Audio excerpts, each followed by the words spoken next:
Hi there. Today we've gone a bit further north. We've gone to the town of Redcar, which, as you can already see, has a lot of beach. Let's see what it's all about.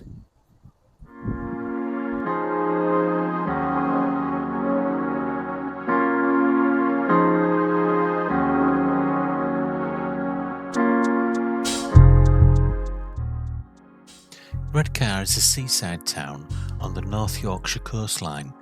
It's not far from Middlesbrough, which is about 7 miles away.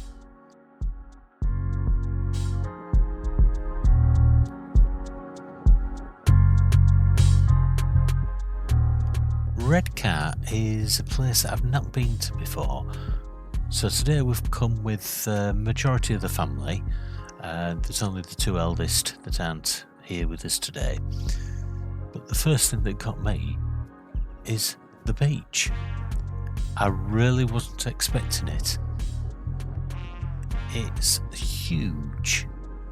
Yeah, there's a bit of odd bit of piece on it, but it's proper sand dune type beach, and I can imagine in the summer this is going to be fantastic.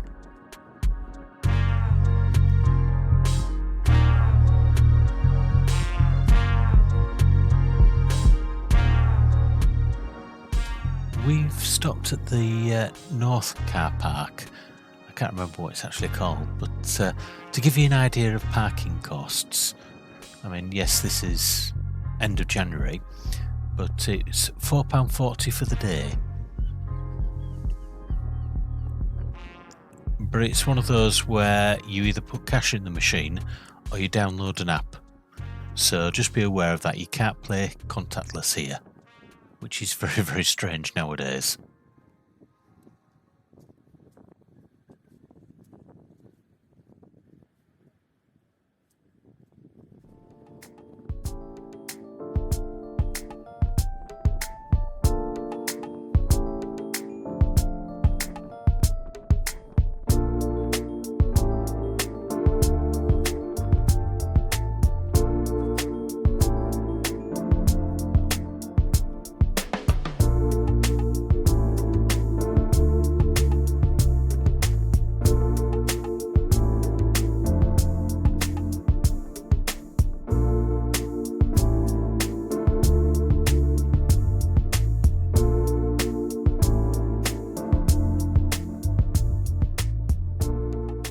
Now, as you probably know if you've watched any of the other videos that I've done, I do like to find out a little bit about it, a place when I go to visit, but I didn't realise there'd be windmills and what looks like either a gas or an oil platform not that far away. Can't imagine it actually is that, but right off the seafront you can see everything.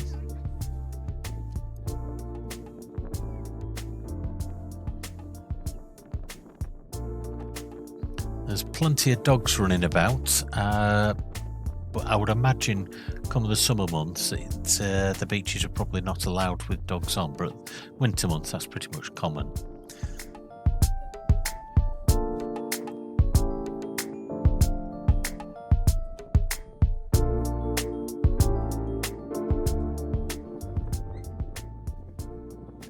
Nice little crazy golf place with a nice little coffee and ice cream place next door. Let's have a look at what it costs to go there.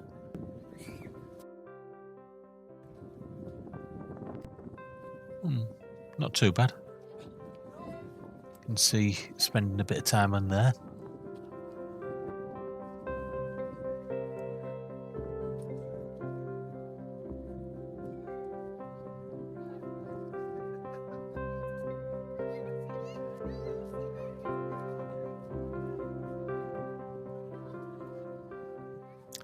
I like this child's play area, and it's not one of those that you have to pay for to get into. So if you've got young kids, you've got something they can just get on with.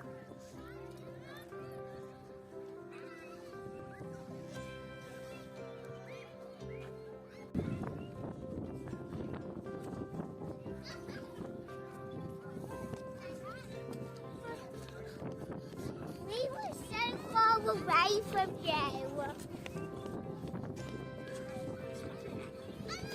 Layla there doing a little video in, and Thomas.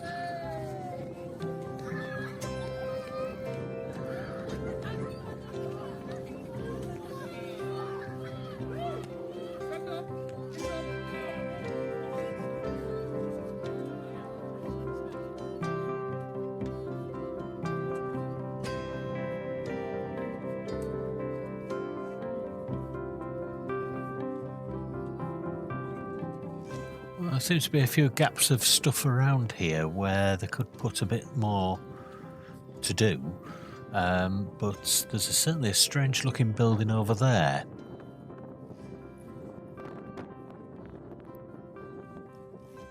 I wonder what that is.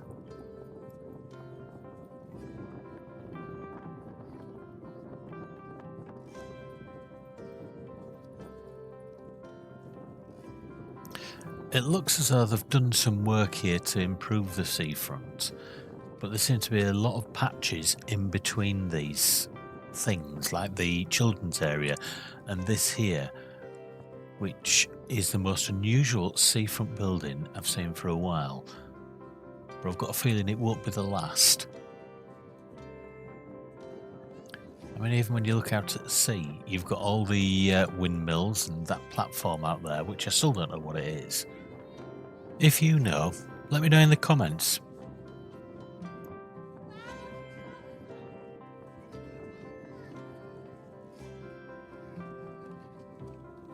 This is a strange looking building. Ah, right, I understand now. It's some sort of theatre or something. So if you want to see Humpty Dumpty, there you go. Not the sort of place you'd immediately assume, not a building like that.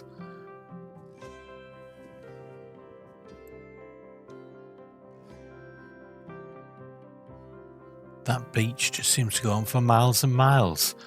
As far as you can see in the distance, there's beach of this sort of width all the way along. Fantastic.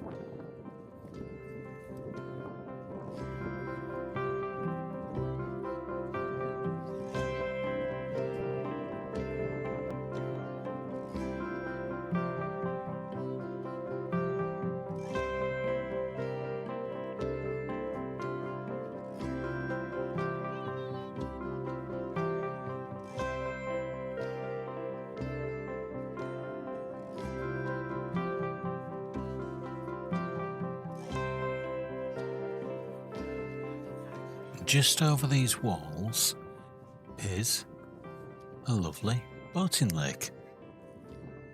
Well, that's what I think it is anyway.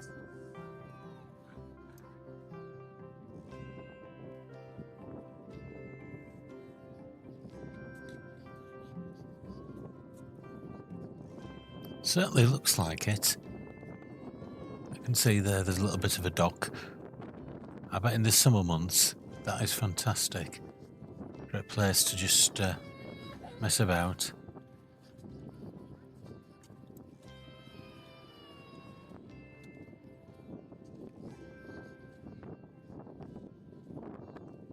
I'm going to go down and have a look at this and see what it's like.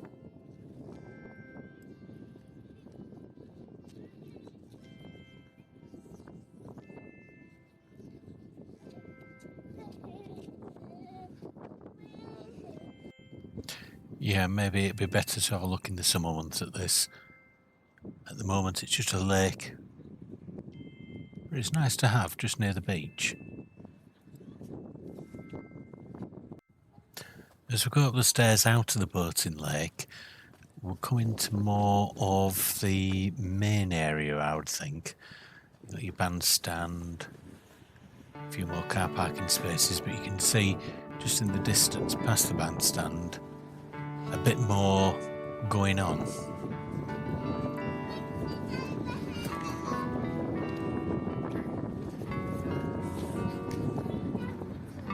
Nice long bench there, but I'm not sure what that's meant to represent. Obviously it's maybe an anchor or something of that nature.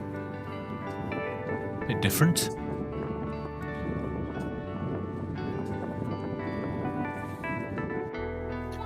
Thomas definitely likes the benches, but not for what I think they were designed for.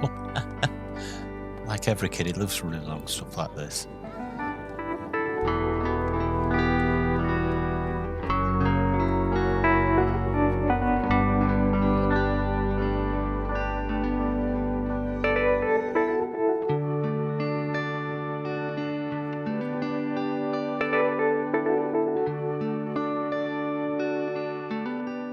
Now, to me, that's a shame.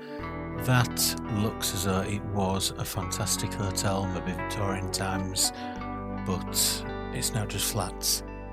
In fact, as we've walked along here, there's been very few hotels that we've seen. Maybe the odd guest house with the little key holders outside the doors, but not much in the way of hotels, and yet all of these are seafront properties. I may be wrong. I mean, it may be that the sign's out, they're redecorating, but some of them do look a bit shabby.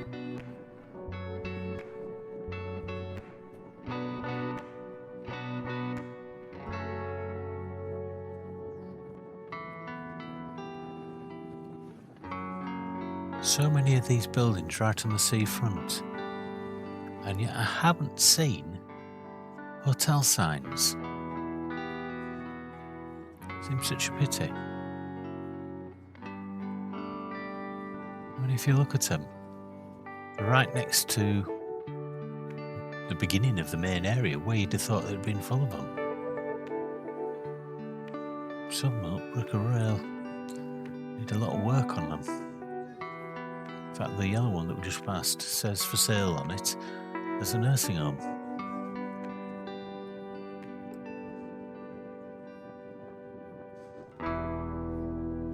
From this building onwards is what you'd class as the main seafront, the promenade area.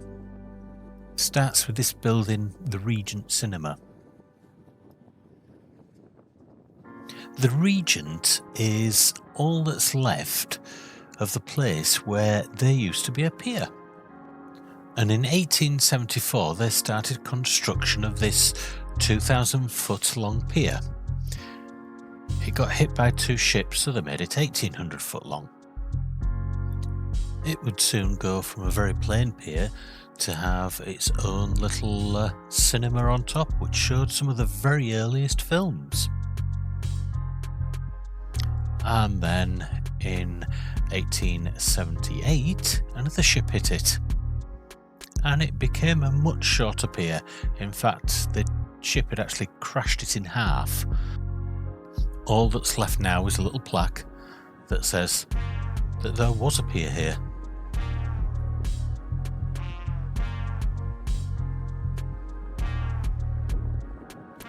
Another unusual little item. Quite like it actually, that. Now that building in front of us that looks a bit like a helter-skelter on the outside of it is actually called the Beacon. It opened in 2013, March 2013. 80 foot tall, 132 steps, but don't worry, apparently there's a lift.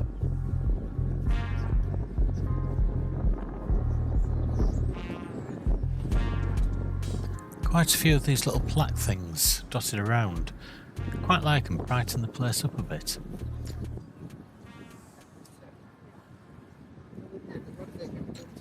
Well, it looks as though it's got little pods that you can sit in. I know there's a cafe inside it, and I know that at night time the beacon lights up. Well, I suppose it's a beacon, it has to light up. And you can see it from quite some distance, but apparently it also has an observation deck, so you can have a look out. However, nice little sign on the door there says that it's closed due to badly behaved people on it. The HMS Redcar was a 32 Ascot class paddle minesweeper.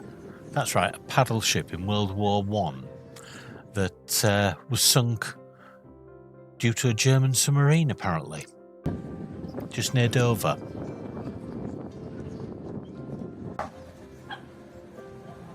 You'll see a few of these at the side of the beach, which I think are quite helpful. Somewhere you can just sit down out of the breeze or the rain. Just somewhere to have your chips if it's a cold day like today. And as you'd expect, a lovely ice cream parlour, a bit bigger than most. And then your amusements with a cafe in it. And another one there.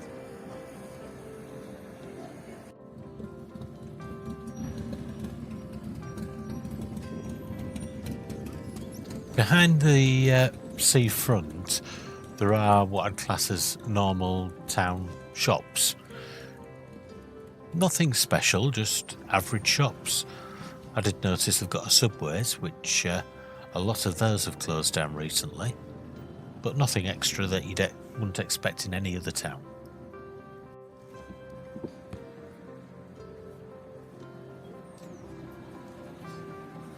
You can see there's a little bit of work going on, which no doubt is ready for the summer season. I mean, it is January.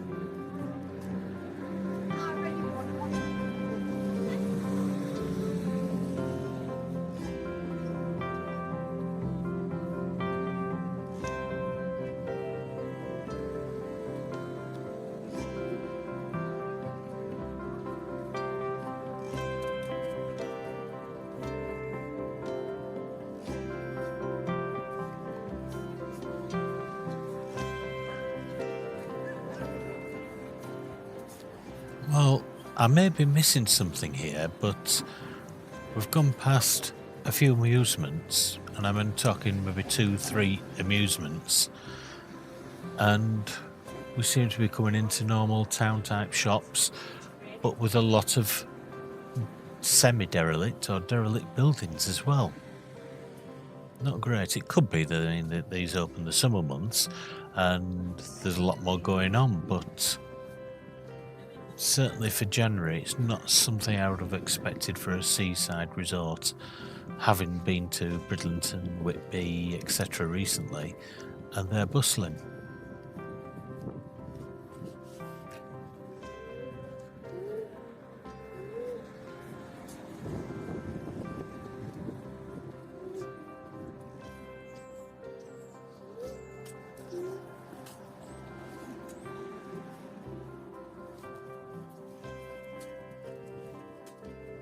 The other thing to mention as we're walking along is lack of toilets. That is something that most seafronts are nowadays more aware of that people need. But this, I mean, there may be some behind the seafront that I'm unaware of, but from what we've seen, there was one that was open for women and one at the car park where we started from. Not great.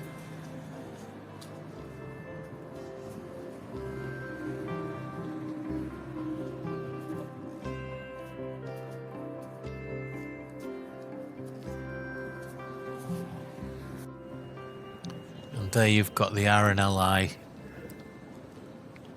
which has been here for more than most RNLI stations have existed. And if you look at that one over there, that's actually an RNLI museum, which has the oldest still existing lifeboat in the country. I think that would be worth a visit during summer months. It's shut now.